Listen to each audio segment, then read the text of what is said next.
running coach Sandy Nighthaver, and today I want to help you fix your hip drop. So this, as you're running. Now, a little bit of hip drop when you're running is normal, but when you're really dropping your hip, that can place a lot of strain on your low back and your hip, maybe even farther down the chain. And it can also just make you much less of an efficient runner. So just think about how much energy this can take time and time again as you're running, especially like if you're running a marathon or a place. That's a lot of wasted energy. So I'm going to help you correct that today if you have that issue. But first, if you like running tips, you appreciate this video, please hit that subscribe button. It really does help me out.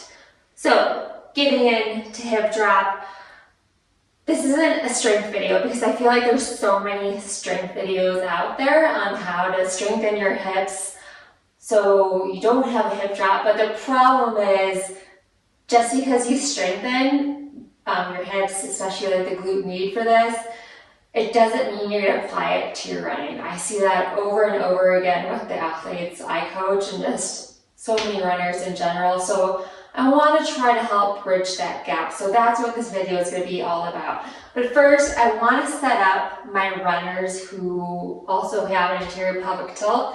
They don't always go hand in hand, but I know a lot of people suffer from both. So I want to just set you up for a good position. So real simple here, trying to keep it simple, just set you up right. So if you have this arch in your back, stick your butt out, you can see like my pelvis tilted forward. All I'm going to do is try to relax into my low back. I'm going to place both your hands back here and just kind of like ease into that. Now you're going to see when I did this, you probably see my knees bent a little bit. I really want to get here and then try to keep my legs straight.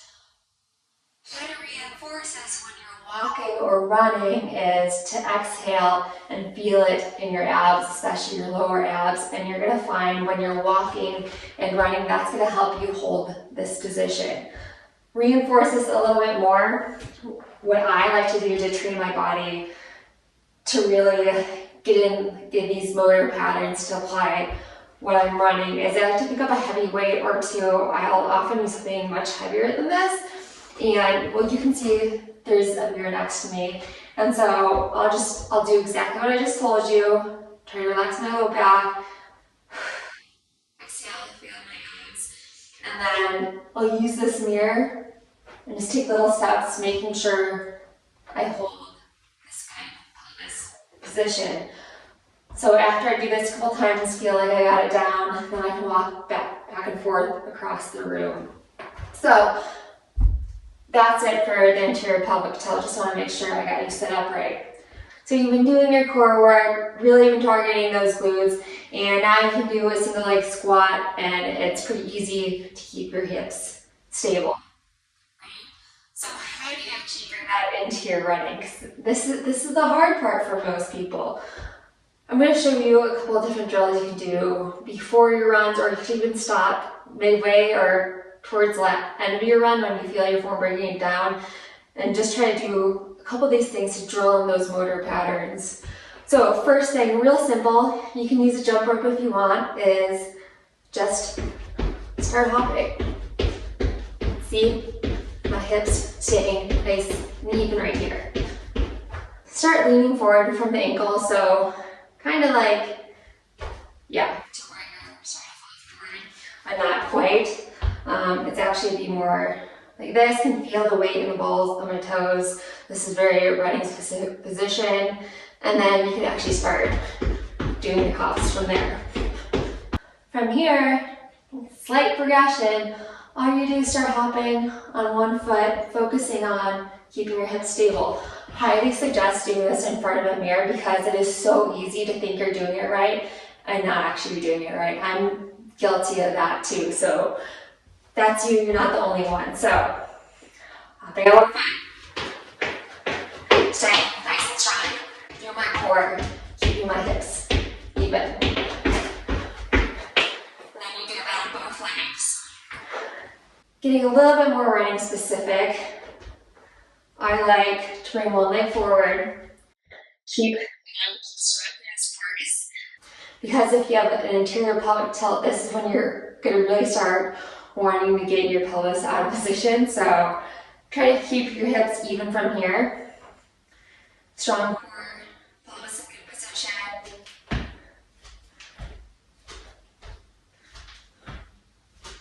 So start with that, just, get your body warmed up for this.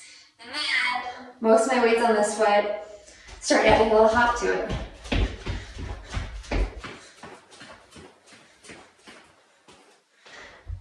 More running specific.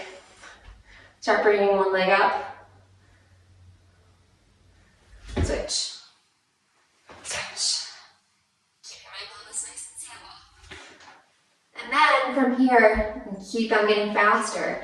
So we actually turn it into like running in place.